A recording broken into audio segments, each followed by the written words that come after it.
Colosenses capítulo 1. Colosas era una ciudad que estaba situada a 176 kilómetros al este de Éfeso, a 16 kilómetros de la Odisea. Herápolis también estaba en el mismo valle y fue de importancia más o menos porque por ahí pasaba un camino que comunicaba con Siria en el comercio, y tuvo un tiempo en el quinto siglo antes de Cristo que fue bastante importante esta ciudad de Colosas. Pero ya para la época que Pablo está escribiendo su carta, perdió mucho de su fama y ya era un pueblito chiquito, una aldea, en donde había muy pocas personas. Y de hecho, poco después de que Pablo escribe la carta a los colosenses, vino un terrible terremoto que destruyó la ciudad por completo, y al final se reubicaron en otro lado. Me parece que hasta le cambiaron el nombre, pero bueno, eso es lo que sucede en este caso con Colosas. Tomemos en cuenta, porque el mensaje que va del Señor para esta iglesia es tan tremendo que algunos eruditos bíblicos se han atrevido a decir que es la mejor carta del apóstol Pablo. Cuando estudiamos Romanos vimos que era como el Rolls Royce, ¿verdad? Del apóstol Pablo, era tremendo. Y luego Efesios también tremendo, Filipenses también. Pero el detalle que vemos aquí, Pablo tiene un mensaje central que, mis amados, les voy a decir una cosa: nos va a permitir descansar a nosotros en Cristo Jesús. Porque a veces tenemos una idea equivocada del reino de Dios, de lo que Dios espera de nosotros, de qué es lo que nosotros tenemos que hacer en algún momento dado. Esta iglesia de Colosas no fue fundada por el apóstol Pablo. De hecho, ellos ni siquiera lo habían visto físicamente. Ni la de la Odisea, ni la de todas las regiones que había en ese lugar, en ese valle. Si había algunas otras iglesias, en Hierápolis me parece que después hubo otra iglesia también.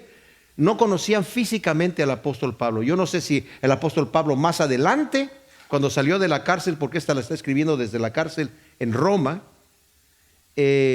tuvo tiempo de visitar estas iglesias. Es posible que haya pasado por allí como un viajero, pero no lo conocían, físicamente no lo conocían. De hecho, esta iglesia se cree que fue fundada por Epafras, porque aquí lo va a mencionar más adelante como el que llevó el evangelio ahí. Y si nosotros vemos en el libro de Hechos, capítulo 19, versículo 10, dice que el evangelio de Pablo se había extendido. El ministerio de Pablo duró en Éfeso un total de 3 años. Y en ese total de 3 años que él estaba allí en Éfeso, el Señor hizo grandes maravillas a través del apóstol Pablo. Dice allí en el 19:10 que el evangelio se había escuchado ya en toda Asia, desde Éfeso. Ahora, cuando hablamos de Asia, no pensemos en el continente de Asia que nosotros conocemos hoy en día, ¿verdad? Sino el Asia que se menciona en la Biblia es lo que hoy es Turquía, Asia Menor, una porción nada más allí. Y ya se conocía el evangelio, como lo va a decir allí, en todo el mundo, pero en todo el mundo civilizado, lo que ellos conocían como el mundo. Obviamente había poblaciones que no conocían que existían en otros continentes, ¿verdad? Pero de cualquier manera, este señor Epafras que se menciona aquí en la escritura, ha de haber venido y estaba allí con Pablo, junto con otras personas, incluyendo a Filemón, que más adelante lo vamos a ver cuando lleguemos a la carta de Filemón. Y escucharon el evangelio de Pablo, y Epafras se fue a su ciudad, a su aldea, y ahí predicó el evangelio, como va a decir aquí adelante, como dije, que lo recibieron de Epafras. Y me imagino que Epafras terminó siendo el pastor fundador de la iglesia de Colosas.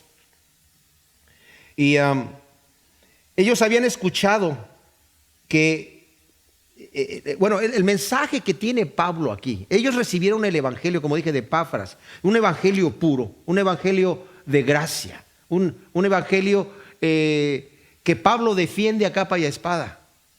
No es el problema que hay aquí en Colosas, no es el problema que hubo, digamos, en Gálatas, en donde Pablo incluso dice: ustedes ya se han apartado, empezaron en el espíritu y ahora están terminando en la carne.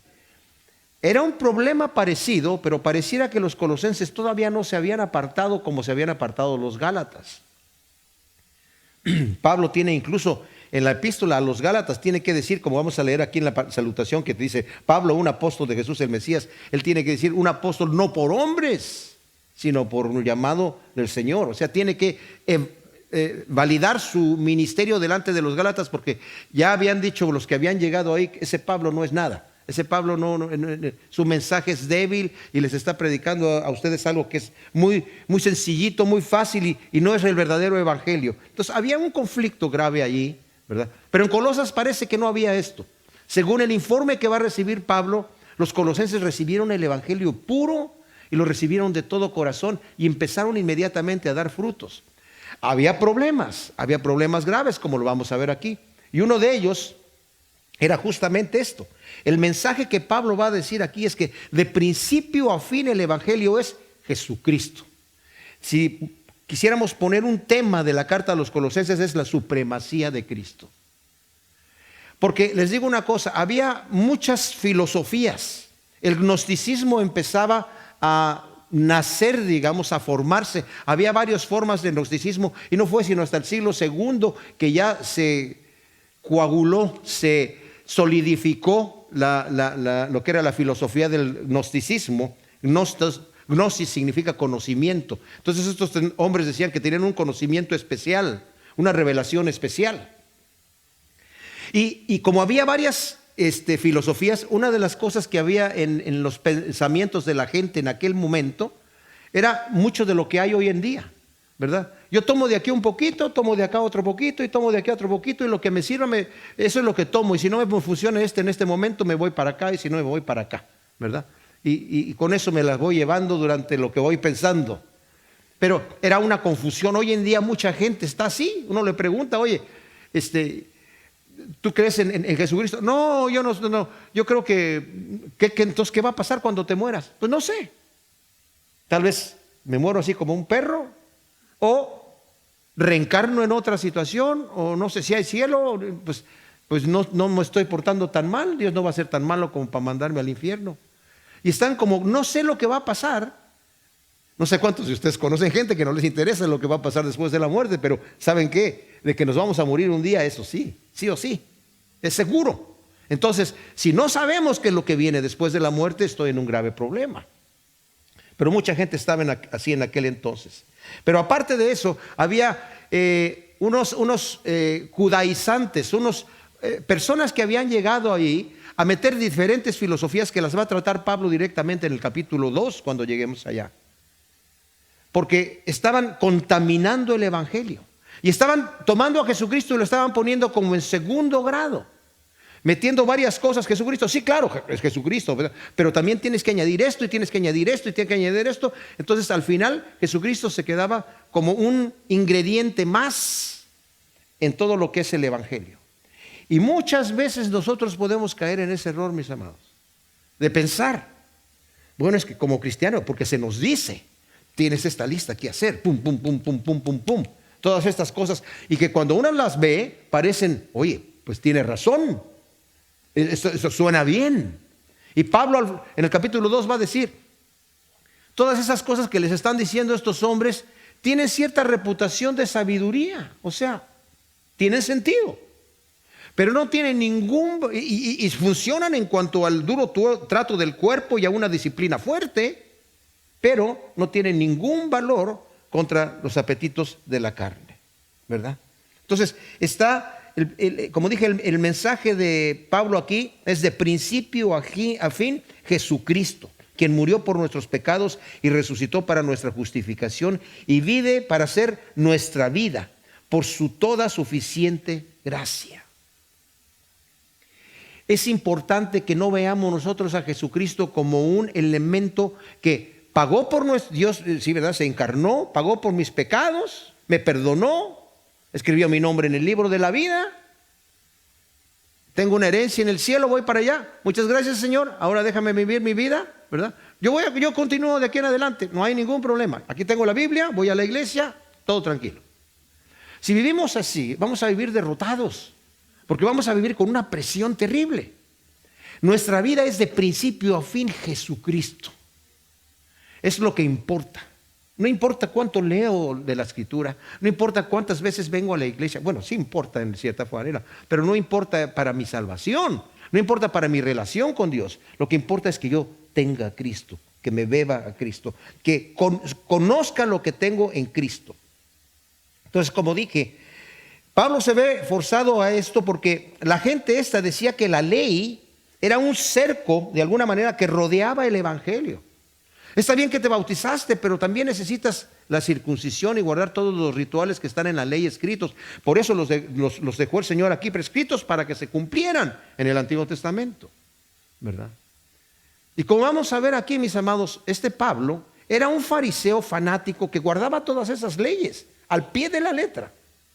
Como dijo anteriormente, en cuanto a la ley yo era irreprensible, lo dijo en Filipenses capítulo 2.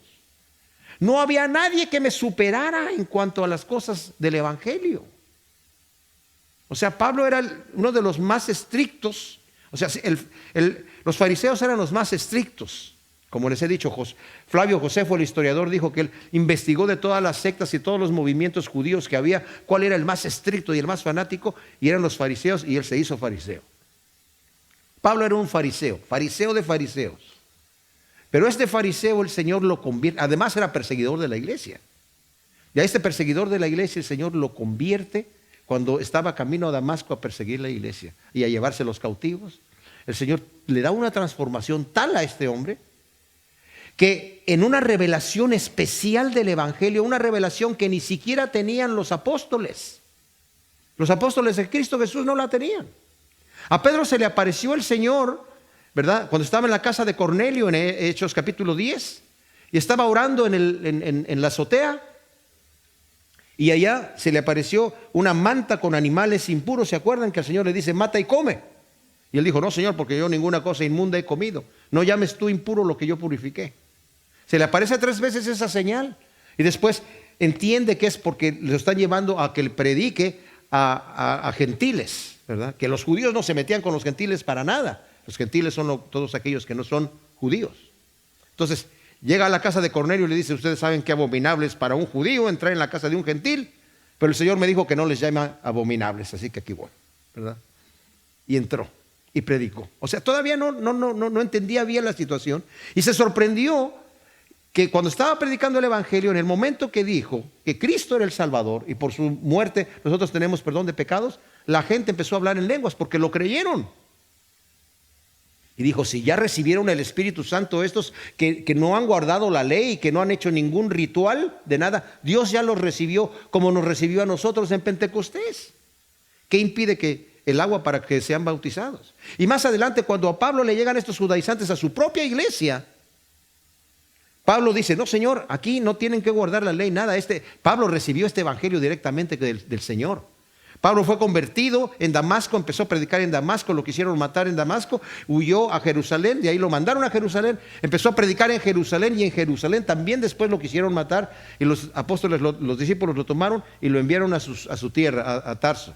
Y él andaba por aquella época, por aquel lado, también predicando el evangelio, pero a la vez tuvo un encuentro con el Señor. 13 años estuvo en instrucción directa de Cristo Jesús, que le reveló el evangelio de la gracia. Entonces, cuando llegan a su iglesia estos judaizantes a decir que si ustedes no se circuncidan y guardan la ley de Moisés no van a poder ser salvos, Pablo dice, no, señores, eso está mal. Y hubo tal revuelta que se fueron a Jerusalén, y en Jerusalén todavía los cristianos allá, hermanos, apóstoles, estaban todavía, no, pero es que hay que guardar la ley. Y la discusión se hizo de tal grado que de repente Pedro se levanta y dice, ¿saben qué? Acuérdense, mis amados hermanos, que a mí el Señor se me apareció en la casa de Cornelio y me dijo que no llame inmundo lo que él ya ha limpiado, y el Espíritu se derramó en esos gentiles, ¿verdad? Sin que guardaran la ley. Y ustedes me llamaron al otro día, Pedro, ¿qué estás haciendo entrando a comer con gentiles? Eso no los hacemos nosotros los judíos. Dice, el Señor hizo esa situación. Entonces ya entendieron, pero era difícil en ese momento. Entonces estos que vienen acá son reconocidos por la gente, y esto es tremendo, como hermanos en la fe. Pablo no está diciendo que son gente que no son realmente cristianos. Son cristianos, pero son cristianos confundidos. Son cristianos que todavía no han entendido el evangelio de la gracia. Y ese es, mis amados, el tema central. La exaltación de Cristo Jesús en nuestra vida es esta, en pocas palabras, es esta. Cristo ya lo ha hecho todo. Nosotros solamente tenemos que tomar lo que Él ya ha hecho. Y la evidencia de que nosotros hemos tomado lo que Él ha hecho, fíjense bien, no es que nos quedamos así y no tengo que vivir una vida santa, no. La evidencia de que yo he tomado en sí lo que el Señor ya ha hecho es que me transforma. Cristo vive en mí, y si Cristo vive en mí, va a andar como Él anduvo en mí. De manera que yo voy a terminar andando como Cristo anduvo. Entonces, como dije, estos señores querían suplementar a Cristo con una disciplina estrictamente ascética. O sea, le llegaron a decir a los cristianos que el creyente tenía que ser un devoto, una rutina ordenada de observaciones y calificadoras. De otra manera no podría ser aceptable ni puro. Y aunque Jesucristo ocupaba el lugar de majestad en la jerarquía de lo invisible, o sea, entre los espíritus, también a los ángeles había que darles su culto. Pensaban, los ángeles también necesitan que les entreguen un poquito de culto a los ángeles, que lo hacían, como dije, esta gente mezclaba de todo. Y además querían tener paz en sus conciencias. Si quieren ustedes tener paz en sus conciencias, les decían a los filipenses, y ser perfectos, deben suplementar al Cristo con una disciplina estrictamente ascética, o sea, privándose de muchas cosas, y ritualística. Y estas doctrinas terriblemente erróneas destruían el verdadero evangelio de gracia y echaban a la sombra y a un lugar secundario a Jesucristo. Y de esta manera, echándolo en un lugar secundario, Él ya no podría ser el camino, la verdad y la vida, no podría ser justicia y santificación, no podría ser redención, no podía ser luz y amor y poder, no podía ser el alfa y la omega, porque entonces ya lo ponían en un lugar secundario. ¿A qué voy con esto que te voy a decir aquí? Que como dije, Jesucristo es el centro del evangelio, es el todo, es el todo. Entonces, cuando nosotros somos capaces de abrazar este pensamiento en nuestro corazón, mis amados, podemos descansar. El Señor quiere que descansemos. Ciertamente hay una transformación, pero es una transformación que no viene a través de legalismos, a través de una lista que yo diga las cosas que yo no debo de estar haciendo. Yo, mi vida, mis amados, tiene que andar en el poder de Dios, y es Dios el que me va a transformar. Yo cuando me convertí, yo era drogadicto, y le dije al Señor, yo voy a dejar de tomar drogas por ti, Señor, no hay ningún problema. Yo estoy entendiendo que eso está mal. Duré 3 días, al tercer día andaba como desesperado buscando cualquier cosa. Y me arrodillé delante del Señor y le dije, Señor, yo no sabía que era adicto, pero parece que sí. Entonces yo no puedo no hacerlo solo, yo no lo puedo hacer. Pero si tú, que eres el Creador, has hecho todas estas cosas, tú me puedes ayudar. Y el Señor me ayudó. Pero me hizo ver claramente, no eres tú el que estás haciendo la cosa. Mis amados, algunos de ustedes tienen hijos que están en las drogas o están en situaciones así terribles. Yo les digo, es el Señor el que los puede cambiar. Tal vez él o ella, si están los hijos, van a decir, es que yo no puedo cambiar. No, tú no puedes cambiar, pero Cristo te puede cambiar.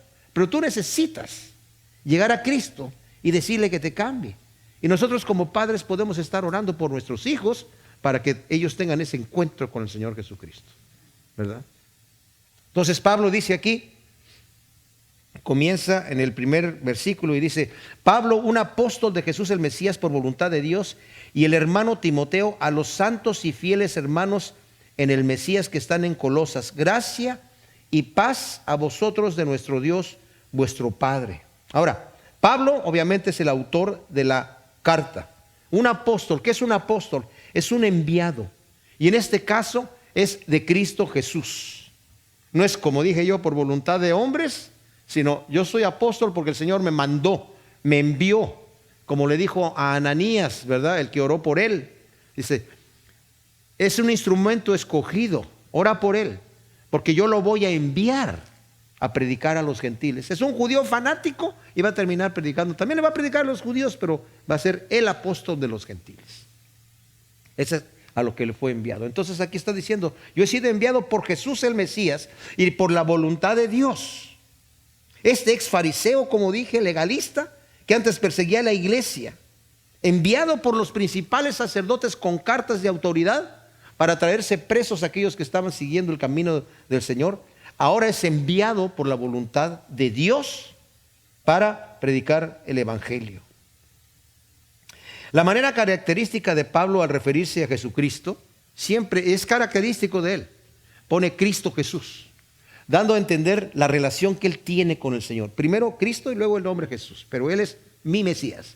Es la relación que yo tengo con él, ¿verdad? Y parece que es algo que Pablo lo usaba solamente él, ¿verdad? Los demás decían Jesucristo o Jesús el Cristo, Jesús el Mesías, él decía Cristo Jesús. O sea, ese orden era especial de Pablo, y parece que algunos dicen él lo armó de esa manera para referirse al Señor.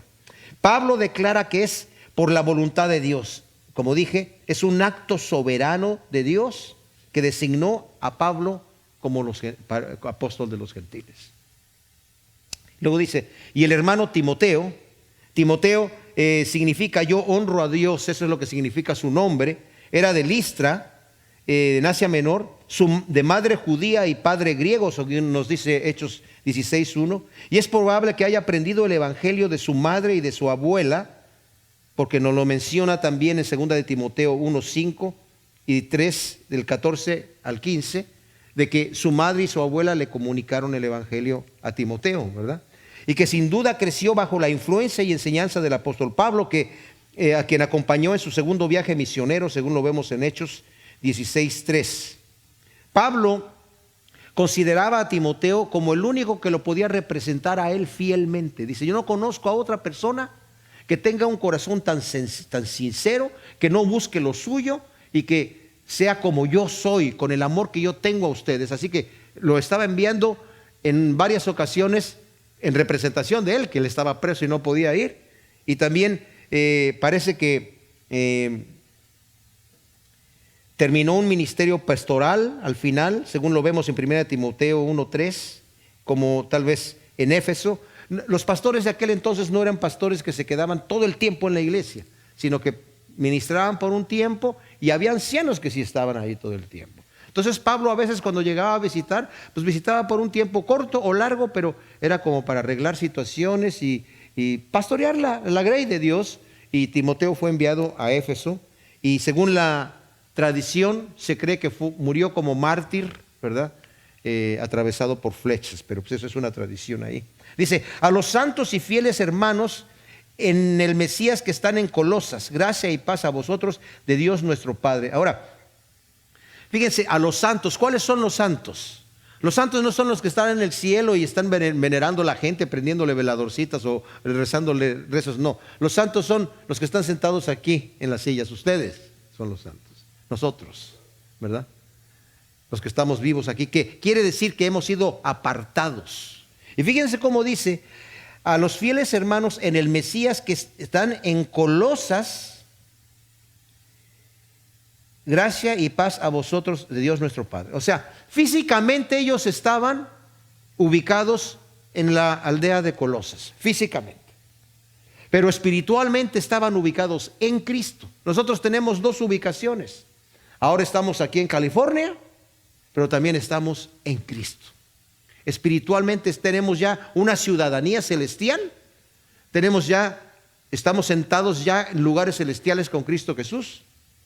Y el hecho de que les diga hermanos en el Mesías es algo muy especial, ¿verdad? De que le dé el título de hermanos, ya que Cristo Jesús, el creador de todo lo que existe, nos ha recibido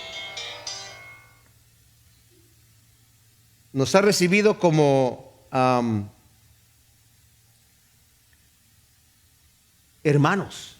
Y en Hebreos 2 del 11 al 12 dice que se hizo semejante a nosotros y no se avergüenza de llamarnos hermanos, ¿verdad? Entonces por eso les dice, y luego termina con el saludo cotidiano, ¿verdad? Gracia y paz a vosotros de Dios nuestro Padre. En algunas de sus versiones dice y del Señor Jesucristo, pero eso está tomado de Efesios 1:1. En la mayoría de los manuscritos no aparece, no importa, nada más lo estoy dando como detalle, ¿verdad? que a veces los copistas hacían eso, ¿verdad? Que de repente tomaban un versículo y decían, pero acá se le agrega esta cosa, y se lo agregaban de repente. Por eso en algunos manuscritos no aparece, pero es un detalle menor. En el versículo 3 del capítulo 1 de Colosenses, Pablo acaba de dar la salutación a esta pequeña iglesia que está en una aldea en Asia Menor, una cantidad de gente, un puñado de gente, muy poquitos, para darles un mensaje tremendísimo que está en esta epístola, que como mencionamos ya, el mensaje central es la supremacía de Cristo Jesús. Es conocer el Evangelio, que el centro, el todo, de inicio, de principio a fin, es Cristo Jesús. En el momento que nosotros hemos recibido por fe el Evangelio, se nos imputa toda la obra que Cristo Jesús ha hecho. El apóstol Pablo va a venir a defender esa posición aquí, porque tomar otras cosas, añadirle otras cosas a Cristo Jesús es minimizarlo, es ahogarlo, es no dejar que Cristo sea el todo en nosotros, es añadir lo que nosotros podemos hacer, lo que nosotros queremos, disciplinas y cosas así que a veces son necesarias, cada uno se conoce, pero les digo una cosa, no hay como descansar en el Señor. Nehemías le dijo a la gente,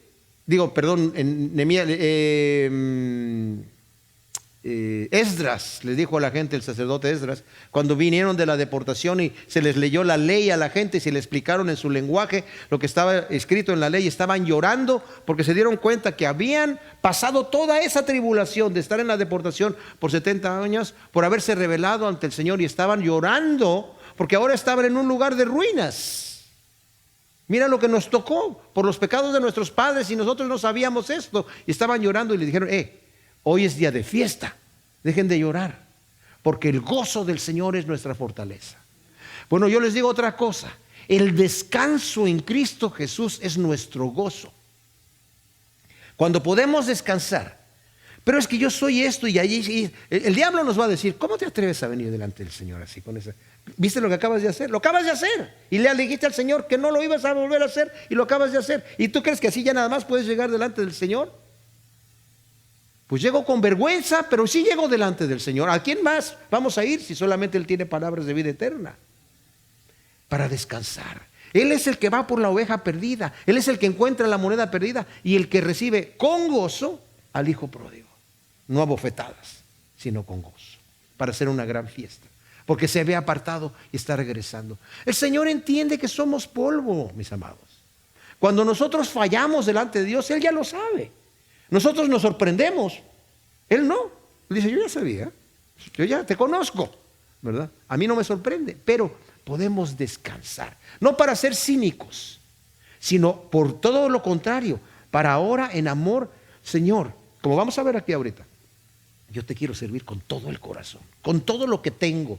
Damos gracias al Dios, el Padre de nuestro Señor Jesús el Mesías, orando siempre por vosotros, habiendo oído de vuestra fe en Jesús el Mesías y el amor que tenéis hacia todos los santos, a causa de la esperanza que os está reservada en los cielos, la cual supisteis antes por la palabra de la verdad del Evangelio, el cual ha llegado a vosotros así en todo el mundo y está llevando fruto y creciendo como también en vosotros desde el día que oísteis y conocisteis plenamente la gracia de Dios en verdad, según lo aprendisteis de Epafras, nuestro consiervo amado, quien es fiel ministro del Mesías para vosotros, el cual también nos declaró vuestro amor en el Espíritu. Por eso también nosotros desde el día que lo oímos no cesamos de orar por vosotros y de pedir que seáis llenos del pleno conocimiento de su voluntad en toda sabiduría y discernimiento espiritual, para que andéis como es digno del Señor, con fin de agradarle en todo, dando fruto en toda buena obra y creciendo en el pleno conocimiento de Dios, fortalecidos con todo poder conforme a la potencia de su gloria, para toda paciencia y longanimidad, con gozo dando gracias al Padre que os hizo aptos para participar de la herencia de los santos en la luz, quien nos rescató de la potestad de las tinieblas y nos trasladó al reino del Hijo de su amor, en quien tenemos la redención, el perdón de pecados. Y ahí Pablo respira, porque esa fue toda una frase que la hace hasta el final del capítulo, del versículo 14. Dice, lo primero que dice aquí, damos gracias a Dios nuestro Padre, al Padre de nuestro Señor Jesucristo. El damos gracias está en presente de indicativo que sugiere una realidad constante. Estamos constantemente dando gracias a nuestro Dios. ¿Se imaginan ustedes? Esta es una iglesia que Pablo no conoce y apenas escucha de ellos, inmediatamente dice, estamos dando gracias constantemente por ustedes a Dios. Qué tremendo. Aunque no los conocía. El Padre de nuestro Señor Jesús indica una igualdad de sustancia y no el comienzo de la existencia del Hijo. O sea, no es que porque sea el Padre, después vino el Hijo. No, es eterno, es el mismo Dios. Porque algunos lo quieren poner así. O sea, les digo una cosa, todas las sectas, no todas las sectas, pero la mayoría de las sectas, lo que se convierte en secta es aquellos movimientos religiosos que toman a Jesucristo y lo ponen en segunda persona, en segundo lugar. Lo bajan de perfil. Ya no es Dios. Como dicen los testigos de Jehová en su Biblia, en el principio era el verbo y el verbo era Dios y el verbo era un Dios. Y luego dicen, es que eso es lo que dice en el original. Bueno, para empezar, el original no lo tiene nadie. Y no hay ningún manuscrito antiguo, absolutamente ninguno, que ellos puedan comprobar y que puedan sacar y digan, aquí el papiro de no sé qué lugar y el manuscrito de tal lugar, ahí dice un Dios. Ninguno. Así que alguien les dice por ahí, no, es que el original dice así, lo dijeron y ya está listo, ¿verdad? Los mormones, todos ellos tienen a Jesucristo, lo ponen como un ser creado y de segunda categoría. Pero no es así. Dice, hemos dado, orando siempre por vosotros, habiendo oído de vuestra fe en el Mesías y el amor que tenéis hacia todos los santos a causa de la esperanza que os está reservada en los cielos, la cual supisteis antes por la palabra de la verdad del Evangelio. Están dando gracias porque han oído de la fe que tienen en Cristo Jesús. Pablo, como dije, no conocía personalmente a los colosenses, sino lo dice en el versículo 1 del capítulo 2, pues dice, porque quiero que sepáis cuán grande lucha tengo por vosotros y por los que están en la Odisea y por todos los que no han visto mi rostro. O sea, no, ustedes no me conocen, pero yo ya conocí de ustedes por medio de Epafras. Dice, he oído de la fe. Epafras me comunicó el amor que ustedes tienen y la esperanza que ustedes tienen. Ahora, la fe no es fe en la fe. Es fe en Cristo Jesús, que es la única que agrada a Dios. Y es el fundamento y la primera en la lista de los tres. ¿De los tres qué? Fe, amor y esperanza. En 1 de Corintios 13 dice Pablo al final del capítulo, ese tremendo capítulo 13 de 1 de Corintios, donde nos está describiendo las características del amor, dice,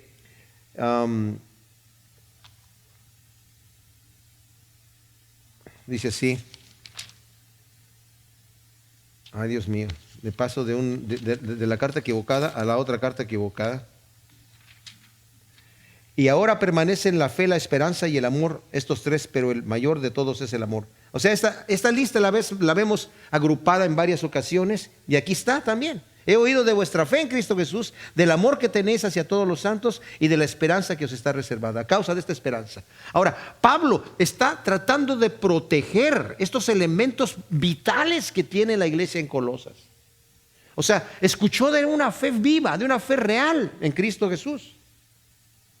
Como dije, no es la fe en la fe, es la fe en Cristo Jesús. Y el amor que tienen hacia todos los santos, este amor ágape, como lo vemos descrito en el capítulo 13 de 1 de Corintios, es el fundamento en la fe y fruto genuino de una fe viva. Este amor es fruto genuino y es fundamento de la fe. Y del Espíritu de Dios también es fruto que está obrando en nosotros y que ha sido derramado en nuestros corazones, según nos dice Romanos 5:5. Ese amor ha sido puesto y derramado por parte de Dios en nuestros corazones. Y que además se manifiesta no solo hacia Dios, sino también hacia los demás sin distinción. Como dice en el Evangelio de Juan, el Señor dice, un nuevo mandamiento os doy, que se amen unos a otros. En esto van a conocer que son mis discípulos, cuando se amen unos a los otros. Y luego Juan, 1 de Juan 3:11, 13 y 18 y 4 del 19 al 21, hace mucho énfasis Juan en que debemos amarnos. Incluso dice, si tú dices que amas a Dios y aborreces a tu hermano, te engañas, eres un mentiroso. Porque si no puedes amar a tu hermano a quien ves, ¿cómo vas a amar a Dios a quien no puedes ver? La evidencia del amor de Dios en mi corazón que lo produce nuevamente ¿quién? Cristo Jesús. Como dije yo, Él es el iniciador de todo. En el momento que yo recibo a Cristo Jesús, el Espíritu de Dios viene a mí y produce estos frutos de amor. Un amor que yo ya no tenía. No existía en mí, pero que existe. Entonces, tiene este amor. Y ese amor viene y esa fe vienen a causa de la esperanza que os está reservada, dice el versículo 5, en los cielos, la cual supisteis antes por la palabra de verdad del Evangelio. Ahora, esto es especial, perdón, porque dice, a causa de esta esperanza, vincula la fe y el amor antes mencionados, que está reservada. La palabra en griego de reservar es apokemai, que significa está guardada seguramente para ti. Está guardada para ti. Hay un tesoro que tiene el Señor para ti en el cielo y esa esperanza es en la que nos movemos. Dice la Escritura que debemos pensar en esas cosas. Debemos pensar en el reino que tenemos con Cristo Jesús porque vamos de paso, somos viajeros. El viajero cuando va de paso no está pensando en el lugar que va de paso, sino en el lugar que va a llegar. Y nosotros vamos caminando hacia un lugar seguro y eterno. Y es ahí donde tenemos que tener nuestra mirada. Y es ahí donde tengo que tener mi esperanza. Por eso Pablo dice, yo de nada hago caso, si que vienen tribulaciones y prisiones, con tal de que termine mi carrera con gozo y el ministerio que el Señor Jesús me dio. O sea, yo quiero terminar lo que tengo que hacer aquí con gozo. Eso es a donde voy. A donde voy es lo que me interesa, no por donde voy pasando, ¿verdad? Entonces esa esperanza que tenemos. Y esa esperanza, como dije, Dios la tiene reservada. Los colosenses habían oído antes por medio de Epafras mediante la palabra de verdad del Evangelio. Esto es importante porque Pablo en este momento va a tratar de atacar las diferentes herejías. No es como muchos piensan hoy en día y cada vez más gente lo piensa así, que la verdad es relativa, no existe la verdad. Qué terrible engaño. Es más, ellos solamente dicen, la única verdad es que te estoy diciendo que la verdad no existe. Y eso es la única verdad que voy a recibir como verdad. Entonces, ellos mismos se están destruyendo. Si la verdad no existe, lo que tú me estás diciendo de que la verdad no existe, tampoco es verdadero, ¿verdad? O sea que ellos también se pongan en el mismo saco. Pero la verdad del Evangelio es que lo que está escrito aquí, mis amados, lo que viene, lo que está profetizado, la esperanza que tenemos es algo seguro y cierto. Es más cierto que lo que se puede ver, Como decía Kenny hace rato, ¿no? La gente que decía, yo si no lo veo, no lo creo, pues estás muy limitado porque tu interfase del ojo solamente ve del rojo al violeta, los infrarrojos y los ultravioletas ya no los ve. Entonces, solamente lo que ves lo vas a creer, tienes un rango muy limitado, un espectro muy chiquito para entender y captar lo que realmente existe. Y no puedes ver las cosas que están en el futuro tampoco, porque están fuera de nuestro alcance. Y luego dice, la palabra de verdad del Evangelio, el cual ha llegado a vosotros, y así en todo el mundo, y está llevando fruto y creciendo como también en vosotros desde el día que oísteis y conocisteis plenamente la gracia de Dios en verdad. Ahora, el Evangelio que ha llegado a vosotros, la palabra es que llegó y está presente y se quedó. Llegó para quedarse. Está presente en su vida. Como dije, el Evangelio no solamente es una buena noticia. La Escritura dice que es poder de Dios para salvación a todo aquel que cree. O sea, claro, la fe viene por el oír y el oír de la palabra de Dios. Pero la fe tampoco es solamente una fe en la fe. La fe es la certeza de lo que se espera, la firme convicción de lo que no se ve. Yo estoy firme en mi convicción de la realidad de Jesucristo, de la realidad de que un día el Rey de Reyes va a aparecer y su reino va a ser fundado y va a ser establecido y va a llamar a juicio a todo mundo, ¿verdad? Pero los que hemos sido salvos por gracia, ya hemos sido justificados por Cristo Jesús. Y esa es la esperanza que tenemos. El precio ha sido ya pagado. Luego dice, y está así en todo el mundo creciendo. Ahora, como dije, el todo el mundo no se refiere a todo el mundo. Es una manera de decir las cosas. Yo puedo decir, ya todo el mundo se enteró de que me chocaron mi carro, por ejemplo, ¿verdad? Y no quiere decir que ya lo saben allá en China también, ¿verdad? Sino simplemente es una manera de hablar. Pero en este caso también se está refiriendo a que el Evangelio ha llegado a los lugares que conocemos. A todos los lugares que conocemos, allá ha llegado el Evangelio. Entonces, no se podía detener esta fuerza del evangelio que iba avanzando, como en Filipenses el Pablo les dice en el 1:12, ¿verdad? El que hecho de que yo estoy preso, no se preocupen porque el evangelio avanza como un bulldozer así. Nadie lo detiene, nadie lo detiene. Va avanzando con el poder del Señor, ¿verdad? Como también en vosotros, dice, así como está en el mundo, está en vosotros. El evangelio no solo estaba presente, llevando fruto y creciendo en los colosenses, sino también en todo el mundo. Y esto nos deja ver la confianza de Pablo del poder del evangelio, que es poder de Dios, como dije, para salvación a todo aquel que cree. Desde el día en que oísteis y conocisteis plenamente de la gracia de Dios en verdad. Lo que llegaron a conocer los colosenses era la gracia de Dios, es decir, el amor fiel y leal de Dios hacia ellos, que podían disfrutar plenamente, en el cual podían descansar. Como dije nuevamente, de esto es lo que se trata. Dios me ama, puedo descansar en eso. El conocimiento genuino y completo de un mensaje también genuino y completo, no como el mensaje de los falsos maestros, que lo vamos a ver en el capítulo 2, que era incompleto y erróneo. Según lo aprendisteis de Epafras, dice el versículo 7, nuestro consiervo amado, quien es fiel ministro del Mesías para vosotros, el cual también nos declaró vuestro amor en el Espíritu. Los colosenses aprendieron a recibir el evangelio de Epafras. Su nombre de Epafras es una contracción de Epafrodito, pero no es el mismo Epafrodito, ¿verdad?, que vimos nosotros en Filipenses, porque este estaba en otra región, estaba en Asia. Filipenses estaba en Macedonia, que es Europa. Pero es la contracción, ¿verdad? Mi papá tenía una hacienda en México y tenía un administrador que se llamaba Epifanio y le decíamos Pifas, ¿verdad? Bueno, acá Epafras es el de Epafrodito, y vemos que era el nombre de contracción de cariño, de afecto que le tenían a Epafrodito, a este Epafras, ¿verdad? Él viajó a Roma no solo para ver a Pablo y saber cómo estaba, sino para comunicarle una problemática que había también en la iglesia. Pero antes de comunicarle la problemática, les dice el amor que tienen, la fe que tienen, la esperanza que tienen. O sea, es una iglesia bien, es una iglesia que ha sido muy bendecida, pero hay un problema, hay unos intrusos que están entrando con cosas, y como estos están tan hambrientos de las cosas de Dios, inmediatamente, ¿qué? ¿No estoy bien? ¿Algo necesito hacer? ¿Qué tengo que hacer? Y es fácil irse para el otro lado. Es algo que lo va a mencionar aquí, mis amados.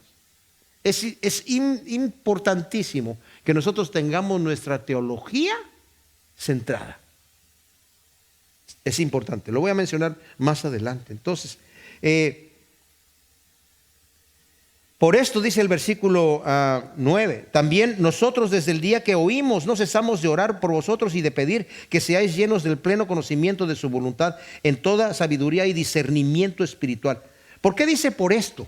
Por esto que estoy escuchando, por el gran amor que ustedes tienen, por la fe y por la esperanza que me está diciendo Epafras que ustedes tienen, son como un barco bien tensado de sus velas, que está listo para navegar con toda furia, ¿verdad?, a donde tenga que ir, pero les falta la brújula. Entonces yo voy a orar para que el Señor les dé el conocimiento pleno. Es más, la palabra que utiliza aquí es un pleonasmo, porque dice que les dé un pleno conocimiento pleno. O sea, epignosis es la palabra que utiliza ahí, que significa el mayor conocimiento. Los gnósticos estaban diciendo, nosotros tenemos el mayor conocimiento. Pablo dice, no, el mayor conocimiento es el que Dios te va a dar cuando estamos orando para que Dios los guíe, les ponga la brújula, que ustedes entiendan el mensaje que recibieron al principio. Ese es el auténtico. Que no se dejen desviar por cualquier viento de doctrina que venga por allí. Por eso dije yo, ¿cuál es la petición de Pablo? Que los colosenses que están en esa gloriosa y a la vez peligrosa condición sean plenamente llenos del conocimiento pleno, que es la excelencia mental en su sentido más elevado, e inteligencia y discernimiento espiritual.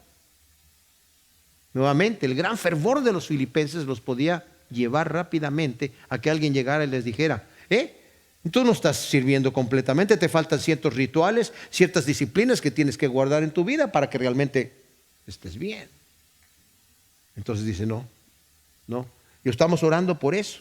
Y luego dice el versículo 10, para que andéis como es digno del Señor, con el fin de agradarle en todo, dando fruto en toda buena obra y creciendo. Nuevamente utiliza esa palabra de pleonasmo, creciendo plenamente en el pleno conocimiento de Dios.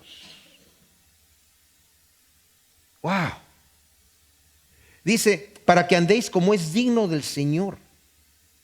La palabra literalmente es para que comiencen a andar como es digno del Señor. O sea, ustedes ya tienen todo esto, pero para que comiencen a andar. Pablo ora para que el comportamiento y estilo de vida de los colosenses esté a la altura de la confesión de fe de ellos. El estilo de vida se manifiesta en dos diferentes maneras: agradándole en todo y dando fruto en toda buena obra, y creciendo en el pleno conocimiento de Dios. Agradándole en todo, la palabra que se usa aquí es, para agradar significa anticipar. Fíjense, la palabra en griego es areskaya, que significa anticipar la voluntad del amo o la persona a quien se desea agradar con un hábito servil, adulador y sumiso. Un poeta que se llama Pope lo explica así: es explorar el deseo, explicar de la mirada el ruego. Explorar el deseo, explicar de la mirada el ruego. O sea, anticipar. ¿Qué es lo que Dios quiere que yo haga? Voy a anticipar lo que yo ya sé, cómo es su carácter. A eso está diciendo aquí, a fin de agradar al Señor. No es que, ok, Señor, ya me dijiste que tengo que hacer, ya me lo repetiste 3 veces, ok, la tercera es la vencida, ahí voy. No, sino anticipar. ¿Qué es lo que Dios quiere? ¿Verdad? En el Salmo 32, 8b dice: Señor, no seas como el mulo que hay que sujetarlo con freno. Déjame guiarte con la mirada. Por aquí, por ahí. Así nos quiere guiar el Señor. Pero a la vez que estemos nosotros atentos. ¿Qué es lo que quiere? Con la mirada ya entendí lo que quiere el Señor. Ya entiendo. Ese tipo de relación viva, dando fruto en toda buena obra. Estas buenas obras no son el esfuerzo para ganarse la salvación, sino es el fruto de una verdadera fe en mí. Un fruto de un verdadero fe en mí son las buenas obras que va a producir, porque también en la Escritura dice en Efesios 2, del 8 al 10, porque somos salvos por la fe y no por obras, para que nadie se gloríe. Pero también somos creados por Dios, somos su poema, creados, dice ahí mismo, para buenas obras. O sea, es el fruto que va a producir, no para ganarme la salvación. Y como también dice Santiago, una fe verdadera, viva, va a producir buenas obras, ¿verdad? Una fe sin obras es muerta. Creciendo, como dije, en el pleno conocimiento de Dios. Luego dice, al final dice, fortalecidos con todo poder conforme a la potencia de su gloria, para toda paciencia y longanimidad, con gozo dando gracias al Padre que os hizo aptos para participar de la herencia de los santos en la luz. Fortalecidos con todo poder conforme a la potencia de su gloria. ¿Se imaginan qué poder estamos hablando aquí? Como leía en un comentario, es como si tuviésemos un supergigante, el poder de un supergigante, pero no para utilizarlo en una manera egoísta. Tengo el poder, porque muchos de los predicadores, poder de Dios, pero ¿para qué lo quieren? El poder de Dios aquí es ¿para qué? ¿Para qué es el poder de Dios? Para participar de toda paciencia y longanimidad. La gente que me está atacando, la gente que está hablando de mí, tener paciencia, longanimidad, ¿verdad? Para eso necesitamos el poder de Dios, para amar a los demás, para servir a los demás, mis amados. De eso se trata, ¿verdad? Valiente no es aquel que le pega a 5 de un golpe, sino el que pone la otra mejilla, ¿verdad? Y dice, y con gozo, dando gracias a Dios que nos hizo aptos de participar en la herencia de los santos en luz. O sea, tenemos el gozo que Dios nos hizo capaces de participar de la herencia que Él tiene preparada para nosotros, que es una herencia que la tenemos aquí, mis amados, aquí mismo, porque dice aquí, quien nos rescató de la potestad de las tinieblas y nos trasladó al reino de su amor. Estamos ya en el reino de Dios. El reino de Dios se ha acercado. El Señor le dijo, el reino de Dios no está entre vosotros, el reino de Dios. Yo estoy sirviendo a mi rey. No ha establecido todavía su reinado aquí, pero yo le soy fiel. Y por eso soy infiel al rey de este siglo y está en contra de mí. Pero soy fiel al Rey de Reyes. Y vivo en la herencia de los santos en luz. Parte de esa herencia la tengo yo aquí, con la paz, el gozo que Dios me da por medio de su Espíritu Santo, que son las arras de la herencia, ¿verdad?, que voy a recibir más adelante. O sea, una probadita, ya estás participando de la herencia hacia donde vas a ir, ¿verdad? Y en esa esperanza vivimos. Dice que nos rescató, nos compró, la palabra que utiliza allí, mis amados, que nos compró para librarnos, como dice el versículo 14, en quien tenemos la redención, el perdón de pecados. ¿Sabe? La redención, esa palabra, significa que nos compró con un precio que ya está saldado. No nos pueden volver a ser esclavos. Éramos esclavos. Satanás tenía el derecho sobre nosotros por causa de nuestros pecados. Tenía el derecho. Como dice también la Escritura, están a su voluntad, sujetos a su voluntad, por la voluntad del mismo diablo. Y dice en Hebreos que nos tenía viviendo en temor, en el temor de la muerte, pero ahora la muerte ha sido vencida. De manera que yo como cristiano hoy ya no le temo a la muerte, porque para mí el vivir es Cristo y el morir es ganancia. Como un día me dijo un doctor, uy, no, ese té que tú te estás tomando es un boleto a Cristo. O sea, dije yo, ¿un boleto a Cristo? Sí, pues deme 2. Se oye bien, ¿verdad?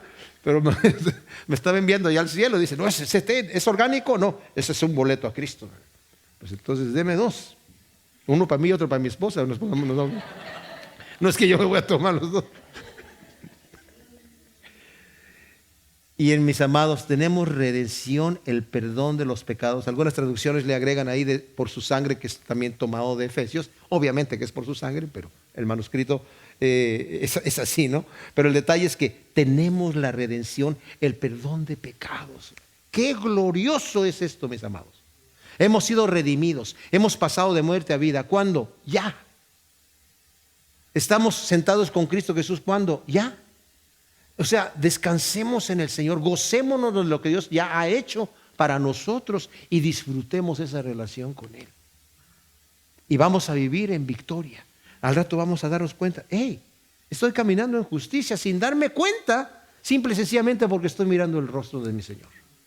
Y me está llevando Él como el pastor por medio de todos los valles de muerte, de lugares de dedicados pastos, de toda la situación, Él me hace descansar. Y aunque esté en valle de sombra de muerte, no tengo que temer nada porque Él está conmigo. Aunque yo no lo vea, su vara y su cayado están al lado. Y Él está al otro lado. Gracias, Señor, te damos por tu palabra. Te pedimos, Señor, que tú nos ayudes a confiar en ti, a gozarnos en ti, sabiendo que todas las cosas ayudan a bien a aquellos que te amamos, Señor. No dudamos de tus promesas, sino más bien nos anclamos en ellas, Señor, y descansamos en tus brazos. Yo te pido que tú toques cada corazón, cualquier angustia, cualquier problema, cualquier situación, Señor, cualquier condenación que haya, Señor, que tú la quites, Señor, y que llenes con tu paz y tu gozo y tu amor cada corazón, en el nombre de Cristo. Amén.